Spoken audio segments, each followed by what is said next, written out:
খোলা জানালা Bengali audio story থেকে আজকে আনছি সত্যজিৎ রায়ের লেখা খগম। এই গল্পটি ভৌতিক গল্প নয়, রহস্য গল্প নয়, এক আলাদা অনুভূতি মনে এনে দেয়। তাহলে শুনতে থাকুন সত্যজিৎ রায়ের লেখা রহস্য গল্প খগম। গল্প পাঠে আমি বর্ণিতা দেপাল।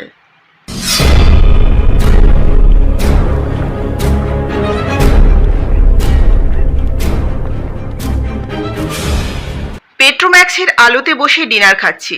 সবেমাত্র ডালনার ডিমে একটা কামড় দিয়েছি। এমন সময় চৌকিদার লক্ষ্মণ জিজ্ঞেস করলো, आप लोग इमली बाबा को दर्शन नहीं करेंगे? বলতে বাধ্য হলাম যে ইমলি বাবার নামটা আমার কাছে একেবারেই নতুন, তাই দর্শন করার প্রশ্নটাই ওঠেনি। লক্ষ্মণ বলল, জঙ্গল বিভাগের যে জিপটা আমাদের জন্য মোতায়েন হয়েছে তার ড্রাইভারকে বললেই সে আমাদের বাবার ডেরায় নিয়ে যাবে। জঙ্গলের ভেতরেই তার কুটির, ভারী মনোরম পরিবেশ, সাধু হিসেবে নাকি খুব উঁচু স্তরের। ভারতবর্ষের নানান জায়গা থেকে গণ্যমান্য লোকেরা এসে তাকে দেখে যান, ইত্যাদি ইত্যাদি। এছাড়া আর যে ব্যাপারটা শুনে আরও কৌতূহল হলো সেটা হলো এই যে বাবার নাকি একটা পোষা কেউটে আছে। সেটা বাবার কুটিরের কাছেই একটা গর্তে থাকে, আর রোজ সন্ধেবেলা গর্ত থেকে বেরিয়ে বাবার কাছে এসে ছাগলের দুধ খায়। ধুজটিবাবু সব শুনে টুনে মন্তব্য করলেন যে দেশটা বুজরুকিতে ছেয়ে যাচ্ছে। বিশেষ করে ভণ্ড সাধু সন্ন্যাসীর সংখ্যা দিন দিন বিপজ্জনকভাবে বেড়েই চলেছে। পশ্চিমে যতই বিজ্ঞানের প্রভাব বাড়ছে, আমাদের দেশটা নাকি ততই আবার নতুন করে কুসংস্কারের অন্ধকারের দিকে এগোচ্ছে। হোপলেস ব্যাপার মশাই, ভাবলে মাথায় রক্ত উঠে যায়।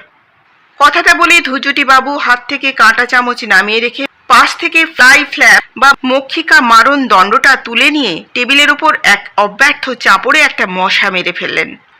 ভদ্রলোকের বয়স 45 থেকে 50-এর মধ্যে, বেটে রোগা ফর্সা চোখা চোখা চেহারা, চোখ দুটো রীতিমতো কটা। আমার সঙ্গে আলাপ এই ভরতপুরে এসে। আমি এসেছি আগ্রা হয়ে, যাব জয়পুরে মেজদার কাছে 2 সপ্তাহ ছুটি কাটাতে। এখানে এসে ডাক বাংলোয় বা টুরিস্ট লজে জায়গা না পেয়ে শেষটায় অনেক কাঠখড় পুড়িয়ে শহরের বাইরে এই ফরেস্ট রেস্ট হাউসে এসে উঠেছি। তাতে অবশ্যই আক্ষেপের কিছু নেই, কারণ জঙ্গলে ঘেরা রেস্ট হাউসটা থাকার মধ্যে বেশ একটা রোমাঞ্চকর আরাম আছে। ধুজটিবাবু আমার একদিন আগে এসেছেন, কেন এসেছেন তা এখনো খুলে বলেননি। যদিও নিছক বেড়ানো ছাড়া আর কোনো কারণ থাকতে হবে এমন কোনো কথা নেই। আমরা দুজনে একই জিপে ঘোরাফেরা করছি। কাল এখান থেকে 22 মাইল পূর্বে দিগ বলে একটা জায়গায় গিয়েছিলাম সেখানকার কেল্লা আর প্রাসাদ দেখতে। ভরতপুরের কেল্লাও আজ সকালে দেখা হয়ে গিয়েছে। আর বিকেলে গিয়েছিলাম কেওলাদেওয়ের ঝিলে পাখির আস্তানা দেখতে। সে এক অদ্ভুত ব্যাপার। 7 মাইলের উপর লম্বা ঝিল, তার মাঝে মাঝে ছোট ছোট দ্বীপের মতো ডাঙা মাথা উঁচিয়ে রয়েছে, আর সেই ডাঙার প্রত্যেকটিতে রাজ্যের পাখি এসে জড়ো হয়েছে। তার অর্ধেকের বেশি আমি কোনো কালে চোখেই দেখিনি। আমি অবাক হয়ে পাখি দেখছি, আর ধুজটিবাবু ক্ষণে ক্ষণে গজগজ করে উঠছেন আর হাত দুটোকে অস্থিরভাবে এদিক ওদিকে নাড়িয়ে মুখের আশপাশ থেকে উনকি সরাবার চেষ্টা করছেন। উনকি হলো একরকম ছোট্ট পোকা, ঝাঁকে ঝাঁকে এসে মাথার চারপাশে ঘোরে আর নাকে মুখে বসে। তবে পোকাগুলো এতই ছোট যে তাদের অনায়াসে অগ্রাহ্য করে থাকা যায়। কিন্তু ধুজটিবাবু দেখলাম বারবার বিরক্ত হয়ে উঠছেন। এত অধৈর্য হলে কি চলে? 8:30টার সময় খাওয়া শেষ করে সামনের বারান্দায় বেতের চেয়ারে বসে চাঁদনি রাতে জঙ্গলের শোভা দেখতে দেখতে ধুজটিবাবুকে বললাম, ওই যে সাধু বাবার কথা বলছিল, যাবেন নাকি দেখতে? ধুজটিবাবু তার হাতে সিগারেটটা একটা ইউক্যালিপটাস গাছের গুঁড়ির দিকে তাক করে ছুঁড়ে ফেলে বললেন, কেউটে পোষ মানে না, মানতে পারে না। সাপ সম্বন্ধে আমার যথেষ্ট জ্ঞান আছে। ছোটবেলায় জলপাইগুড়িতে থাকতাম, নিজে হাতে অজস্র সাপ মেরেছি। কেউটে হচ্ছে বিভৎস শয়তান সাপ, পোষ মানানো অসম্ভব। কাজেই সাধু বাবার খবরটা কতটা সত্যি সে বিষয়ে যথেষ্ট সন্দেহ আছে। আমি বললাম, কাল তো বিকেলে এমনিতে কোনো প্রোগ্রাম নেই, সকালে বায়ানের কেল্লা দেখে আসার পর থেকে তো ফ্রি। আপনার বুঝি সাধু সন্ন্যাসীদের উপর খুব ভক্তি? প্রশ্নটার পেছনে বেশ একটা খোঁচা রয়েছে সেটা বুঝতে পারলাম, কিন্তু আমি জবাবটা দিলাম খুব সরলভাবেই। ভক্তির কথা আর আসছে কি করে, কারণ সাধু সংসর্গের তো কোনো সুযোগই হয়নি এখনো পর্যন্ত। তবে কৌতূহল যে আছে সেটা অস্বীকার করব না। আমারও ছিল এককালে, কিন্তু একটা অভিজ্ঞতার পর থেকে আর। অভিজ্ঞতাটা হলো ধুজটিবাবুর নাকি ব্লাড প্রেশারের ব্যারাম। বছর 10 আগে তার জ্যাঠামশায়ের পাল্লায় পড়ে তিনি এক সাধু বাবার দেওয়া টোটকা ওষুধ খেয়ে নাকি 7 দিন ধরে অসহ্য পেটের যন্ত্রণায় ছটফট করেছিলেন, আর তার ফলে তার রক্তের চাপও নাকি গিয়েছিল বেড়ে। সেই থেকে ধুজটিবাবুর ধারণা হয়েছে ভারতবর্ষের শতকরা 90% সাধুই হচ্ছে আসলে ভণ্ড অসাধু।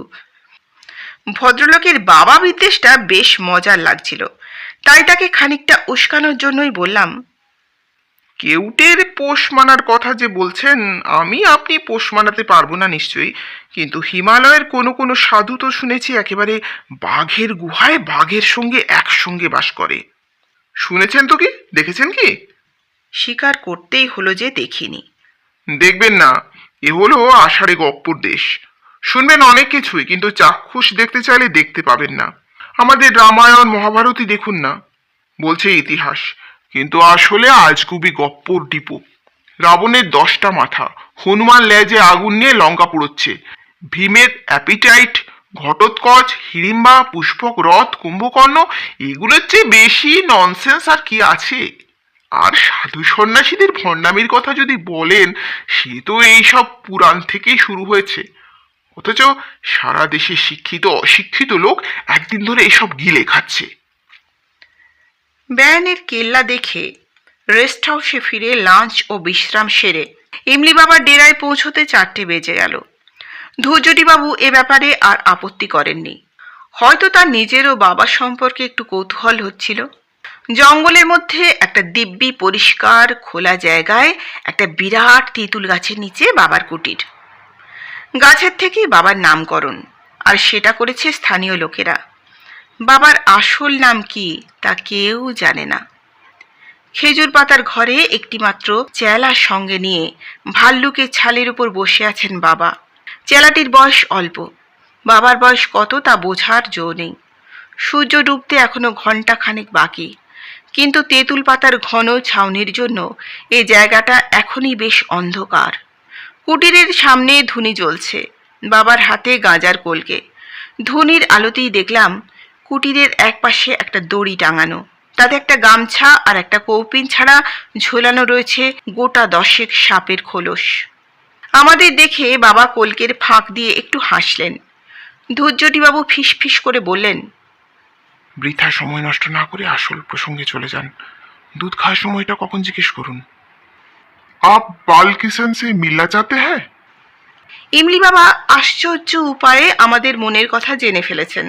কেউটের নাম যে বালকিষেন সেটা আমাদের জিপের ড্রাইভার দীনদয়াল কিছুক্ষণ আগেই আমাদের বলেছে।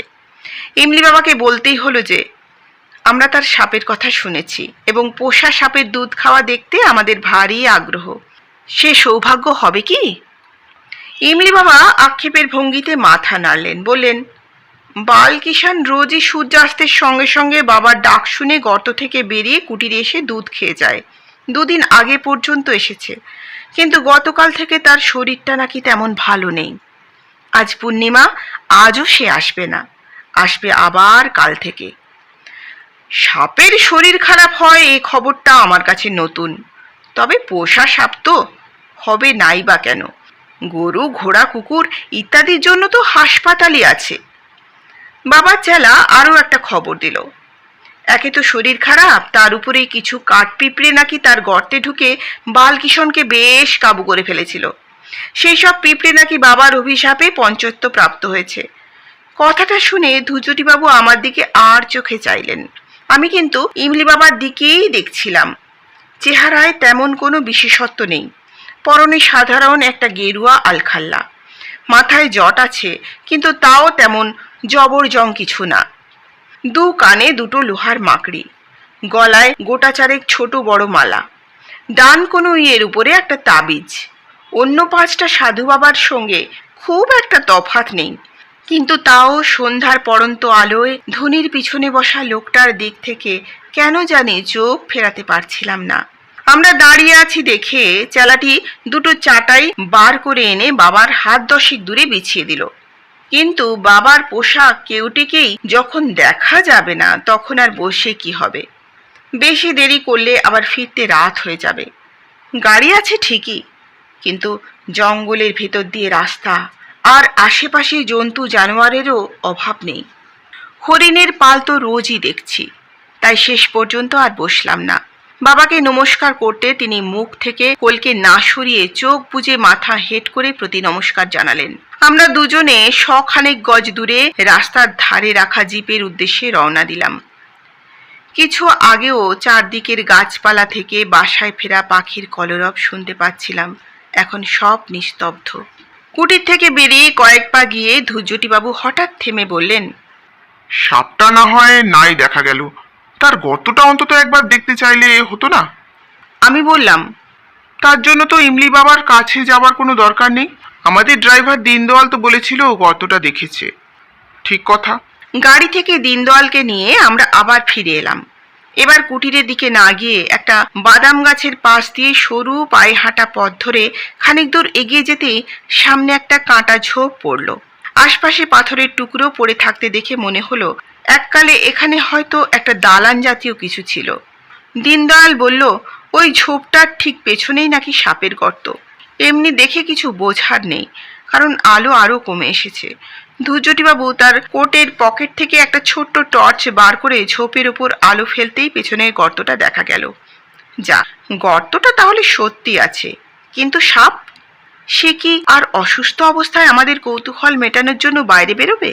সত্যি বলতে কি, সাধু বাবার হাতে কেউটে দুধ খাওয়া দেখার বাসনা থাকলেও সে কেউটের গর্তের সামনে দাঁড়িয়ে তাকে দর্শন করার খুব একটা ইচ্ছে ছিল না।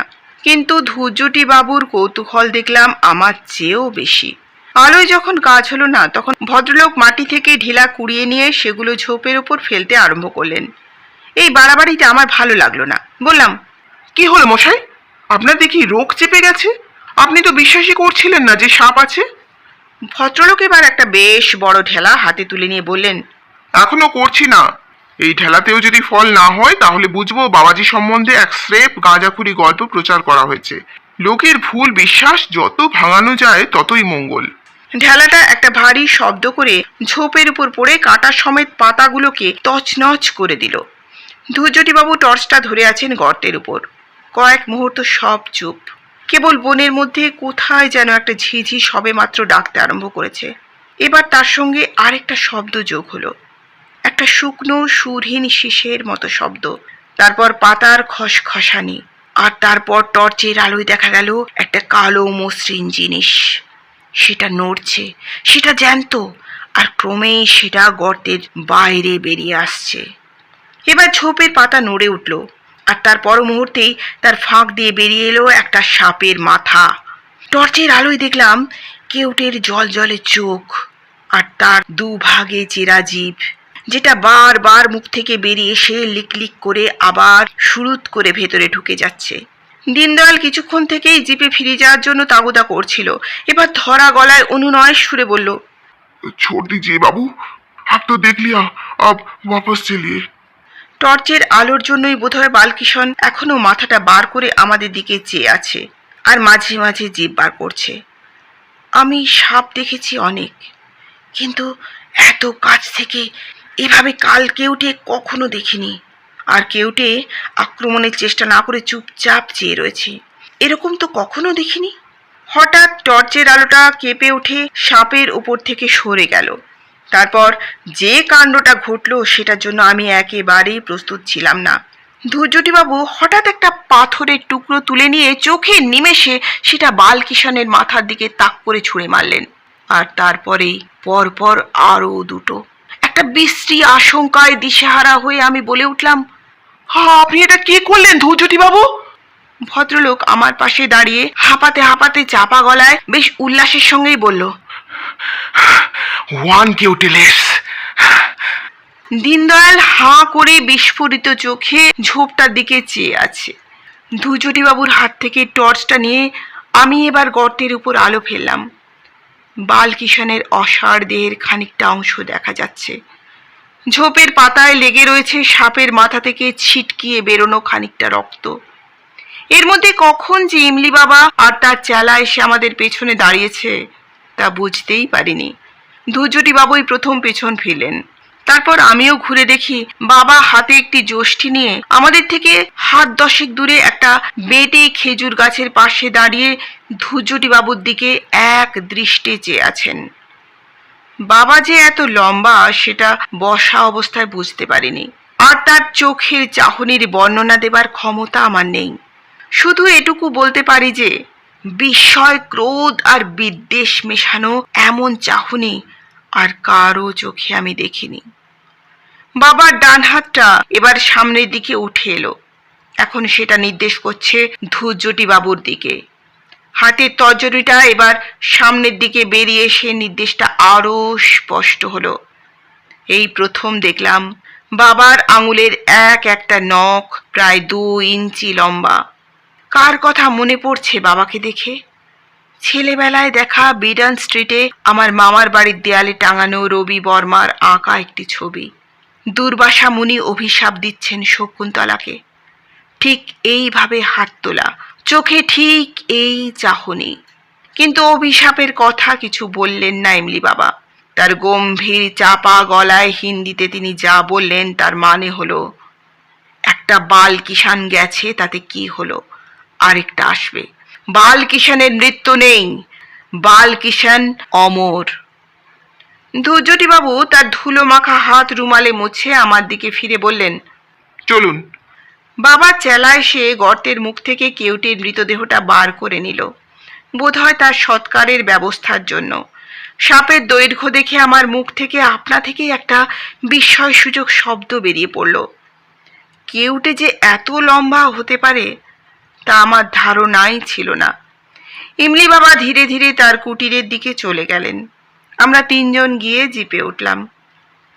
রেস্ট হাউসে ফেরার পথে ধুজুটি বাবুকে গুম হয়ে বসে থাকতে দেখে তাকে একটা কথা না বলে পারলাম না। বললাম, সাপটা যখন লোকটার পোষা আর আপনার কোনো অনিষ্ট করছিল না, তখন ওটাকে মারতে গেলেন কেন? ভেবেছিলাম ভদ্রলোক বুঝি সাপ আর সাধুদের আরো কিছু কড়া কথা শুনিয়ে নিজের কুকীর্তির সমর্থন করার চেষ্টা করবে, কিন্তু তিনি সেসব কিছুই না করে উল্টে আমাকে একটা সম্পূর্ণ অবান্তর প্রশ্ন করে বসলেন। খগম কে বলুন তো মশাই? খগম? খগম নামটা আবছা আবছা চেনা চেনা মনে হচ্ছে, কিন্তু কোথায় শুনেছি বা পড়েছি মনে পড়ল না। ধুজুটি বাবু আরো বার 2-1 আপন মনে খগম খগম করে শেষটায় চুপ করে গেলেন। রেস্ট হাউসে যখন পৌঁছলাম তখন 6:30 বাজে। ইমলি বাবার চেহারাটা মাঝে মাঝে মনে পড়ছে। দুর্বাসার মতো চোখ পাকিয়ে হাত তুলে রয়েছেন ধুজুটি বাবুর দিকে। ভদ্রলোকের কেন যে এমন মতিভ্রম হলো কে জানে, তবে মন বলছে ঘটনার শেষ দেখে এসেছি আমরা, কাজেই ও নিয়ে আর ভেবে লাভ নেই। বাবা নিজেই বলেছেন বালকিশনের মৃত্যু নেই। ভরতপুরের জঙ্গলে কি আর কেউটে নেই? কালকের মধ্যে নিশ্চয়ই বাবার চেলা চামুন্ডারা আরেকটা কেউটে ধরে এনে বাবাকে উপহার দেবে। ডিনারে লক্ষ্মণ মুরগির কারি রেঁধেছিল, আর তার সঙ্গে ঘিয়ে ভাজা হাতের রুটি আর উড়ুৎকা ডাল। সারাদিনের ঘোরাফেরার পর খিদেটা দিব্যি হয়। কলকাতায় রাত্রে যা খাই তার ডবল খেয়ে ফেলি অক্লেশে। ধুজুটি বাবু ছোটখাটো মানুষ হলে কি হবে, তিনি বেশ ভালোই খেতে পারেন, কিন্তু আজ যেন মনে হলো ভদ্রলোকের খিদে নেই। শরীর খারাপ লাগছে কিনা জিজ্ঞেস করতে কিছু বললেন না। আমি বললাম, আপনি কি বালকিষানের কথা ভেবে আক্ষেপ করছেন? ধুজুটি বাবু আমার কথায় মুখ খুললেন বটে, কিন্তু যা বললেন সেটাকে আমার প্রশ্নের উত্তর বলা চলে না। পেট্রোম্যাক্সের দিকে এক দৃষ্টে তাকিয়ে থেকে গলাটাকে ভীষণ সরু আর মোলায়েম করে বললেন, সাপটা ফিস ফিস করছিল। আমি হেসে বললাম, ফিস ফিস না ফোঁস ফোঁস? ধুজুটি বাবু আলোর দিক থেকে চোখ না সরিয়ে মাথা নেড়ে বললেন, না, ফিস ফিস। সাপের ভাষা সাপের শীষ। ফিস ফিস ফিস ফিস।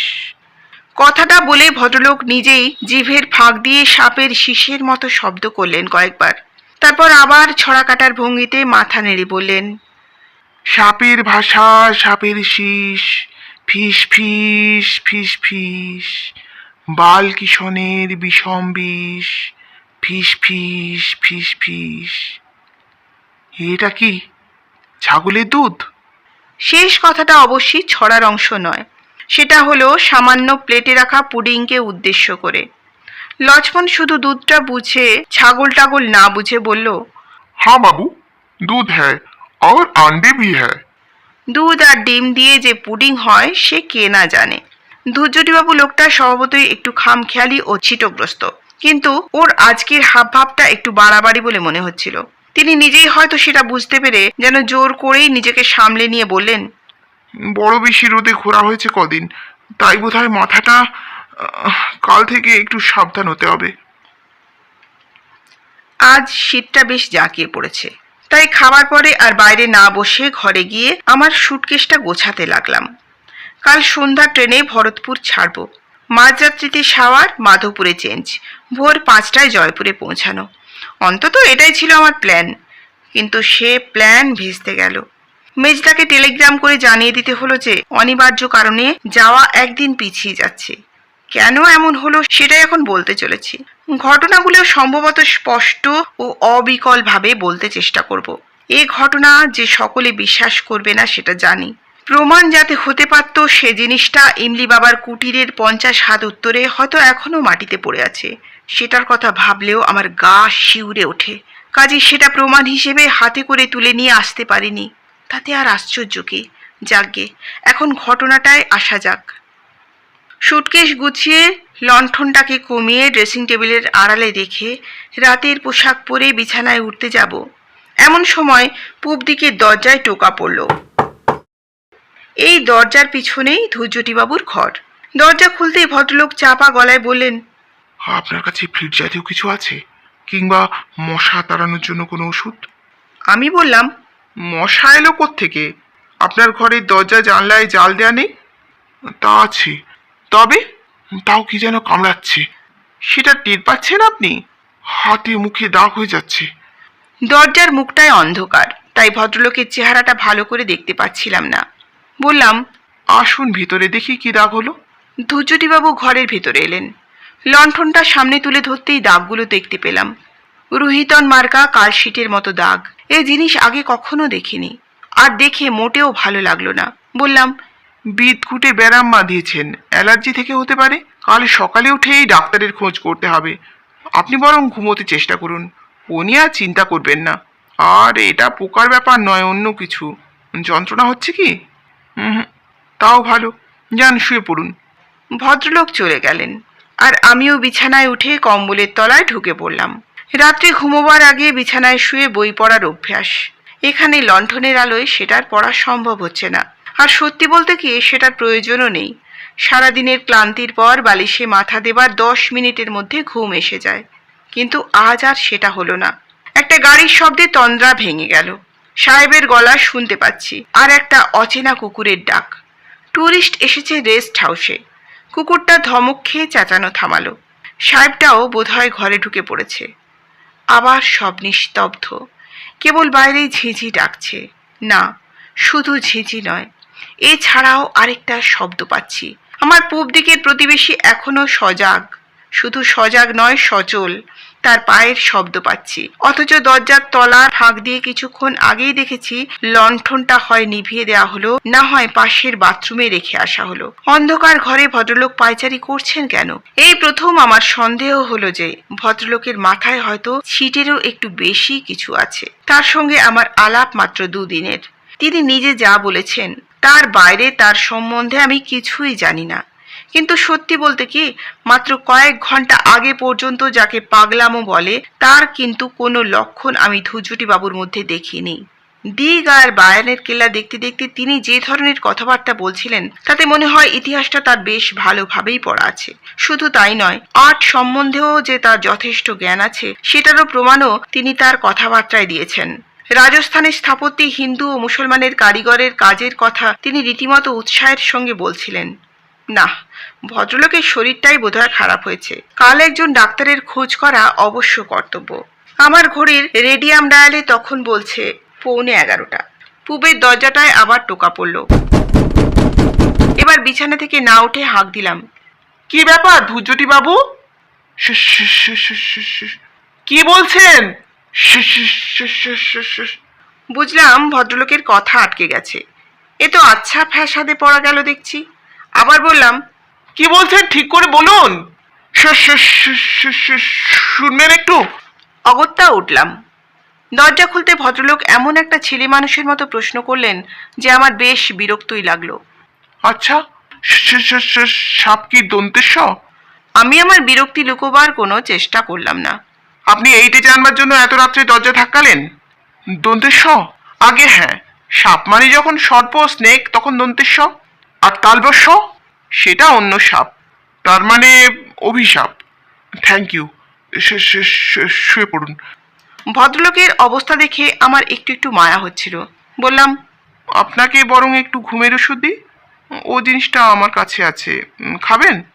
না, শীতকালে এমনিতেই ঘুমোই, শুধু সন্ধ্যায় সূর্যাস্তের সময়।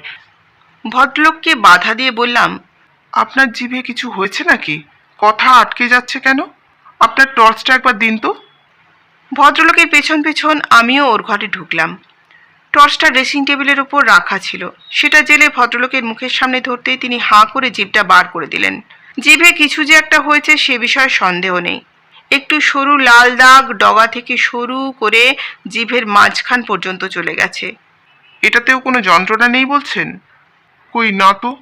কি যে ব্যারাম বাঁধিয়ে বসেছেন ভদ্রলোক সেটা আমার বোঝার সাধ্য নেই। এবারে ভদ্রলোকের খাটের দিকে চোখ গেল। বিছানার পরিপাটি ভাব দেখে বুঝলাম তিনি এখনো পর্যন্ত খাটে ওঠেননি। বেশ কড়া সুরে বললাম, আপনাকে শুতে দেখে তারপর আমি নিজের ঘরে যাব। আর জোড়হাত করে অনুরোধ করছি, দরজা ধাক্কাবেন না। কাল ট্রেনে ঘুম হবে না জানি, তাই আজকের রাতটা ঘুমিয়ে নিতে চাই। ভদ্রলোক কিন্তু খাটের দিকে যাবার কোনো রকম আগ্রহ দেখালেন না। লণ্ঠনটা বাথরুমে রাখা হয়েছে, তাই ঘরে প্রায় আলো নেই বললেই চলে। বাইরে পূর্ণিমার চাঁদ, উত্তরে জানলা দিয়ে ঘরের মেঝেতে জ্যোৎস্না এসে পড়েছে। তারই প্রতিফলিত আলোয় ধূর্যটি বাবুকে দেখা যাচ্ছে। স্লিপিং স্যুট পরে দাঁড়িয়ে আছেন আর মাঝে মাঝে ঠোঁট ফাঁক করে শীষ দেওয়ার মতো শব্দ করছেন। আমি আসবার সময় কম্বলটা গায়ে জড়িয়ে এসেছি, অথচ ধূর্যটিবাবু দিব্যি গরম টরম কিচ্ছু না পরে দাঁড়িয়ে আছেন।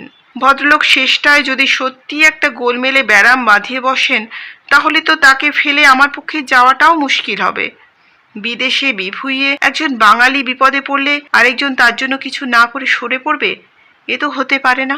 আরেকবার তাকে বিছানায় শুতে বলেও যখন কোনো ফল হলো না, তখন বুঝলাম ওর হাতটা ধরে টেনে নিয়ে জোর করে শুইয়ে দেওয়া ছাড়া আর কোনো রাস্তা নেই।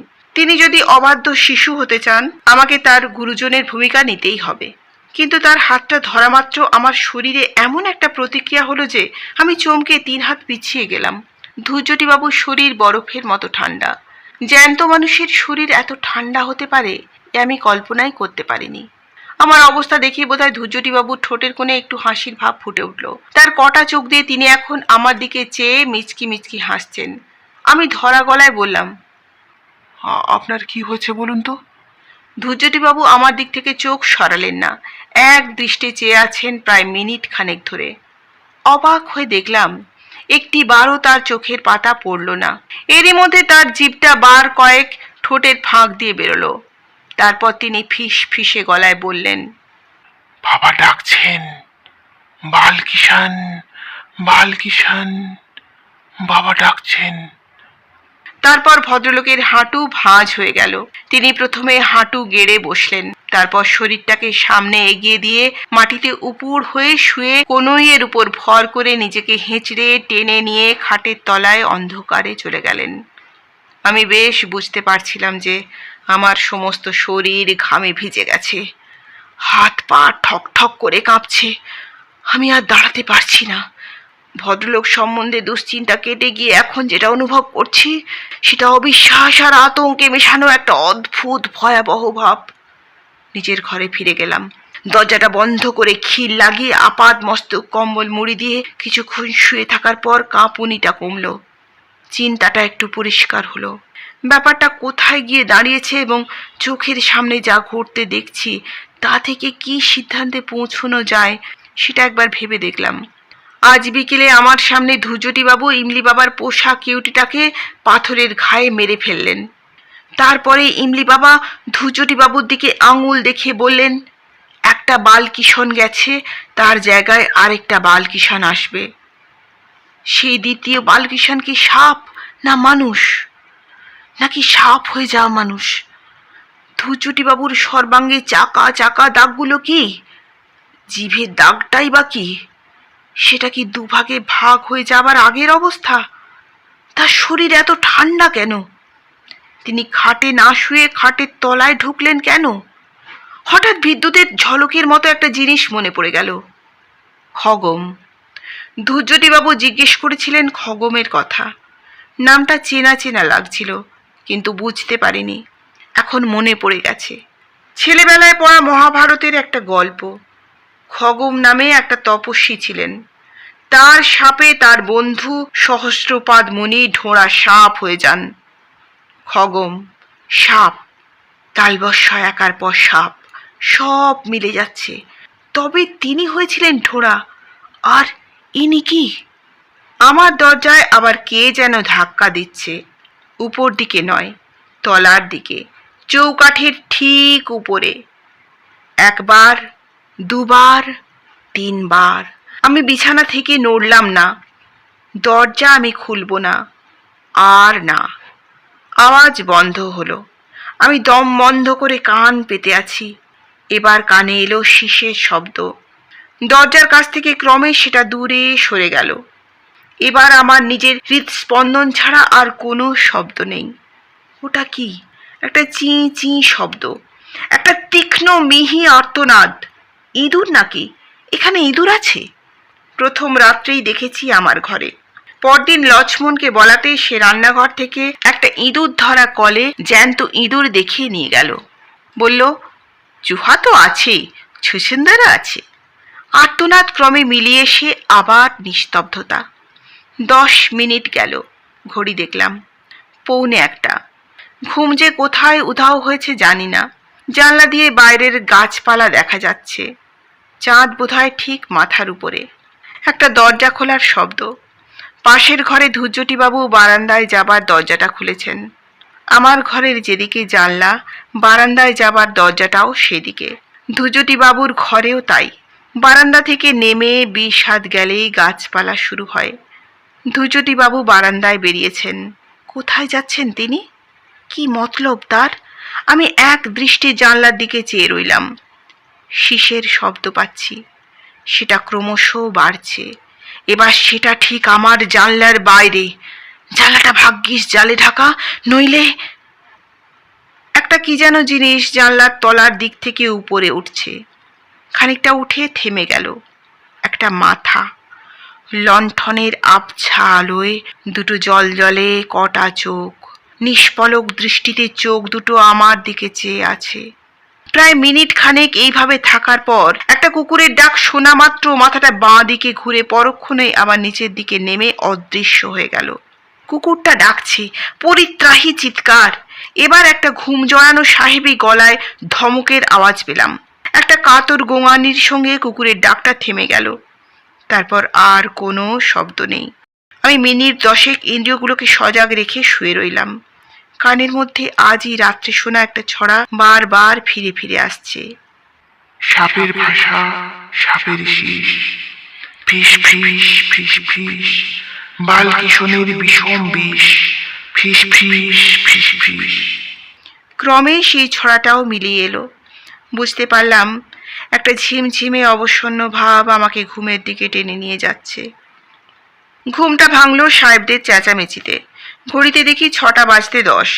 কিছু একটা গোলমাল বেঁধেছে। তাড়াতাড়ি উঠে গায়ে একটা গরম কাপড় চাপিয়ে বাইরে এসে শ্বেতাঙ্গ আগন্তুকদের সাক্ষাৎ পেলাম। 2 যুবক আমেরিকান, ডাকসন রুস আর মাইকেল। তাদের পোষা কুকুরটা কাল রাত্রে মারা গেছে। কুকুরটাকে নিজেদের ঘরেই নিয়ে শুয়েছিল, তবে ঘরের দরজা বন্ধ করেনি।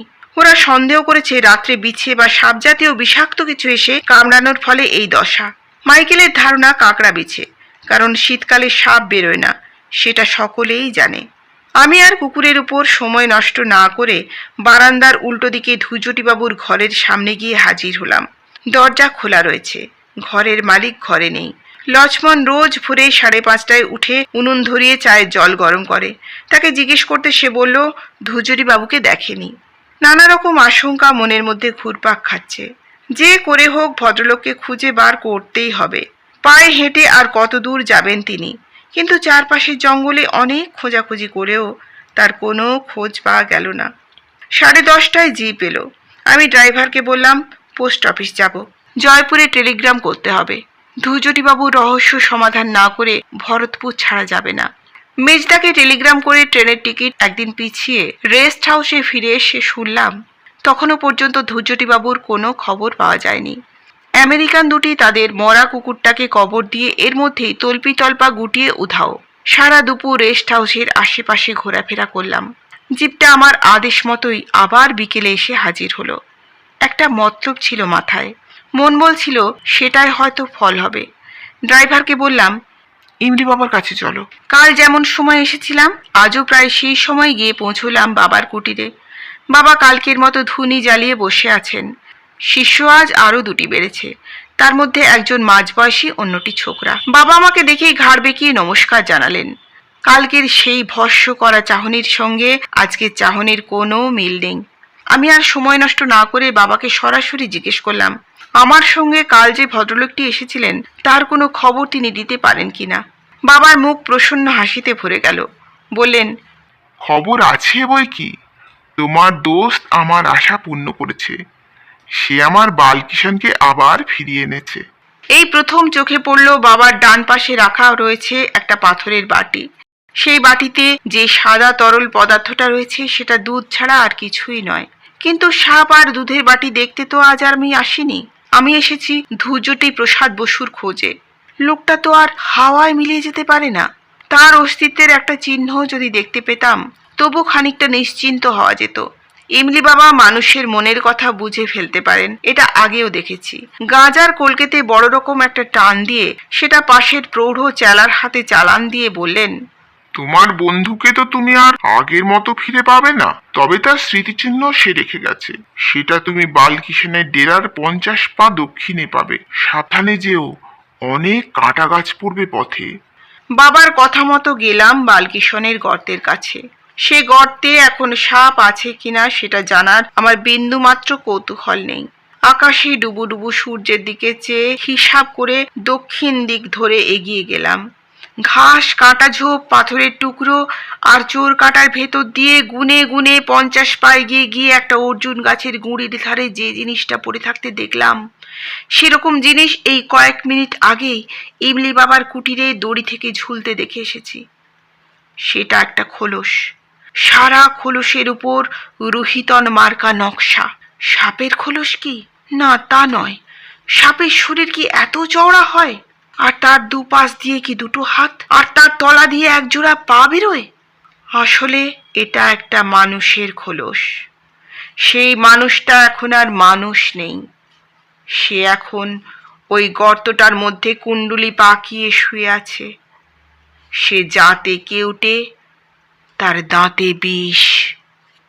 ওই যে তার শীষ শুরু হয়েছে, ওই যে সূর্য ডুবলো, ওই যে ইমলি বাবা ডাকছে বালকিষান, বালকিষান, বালকিষান।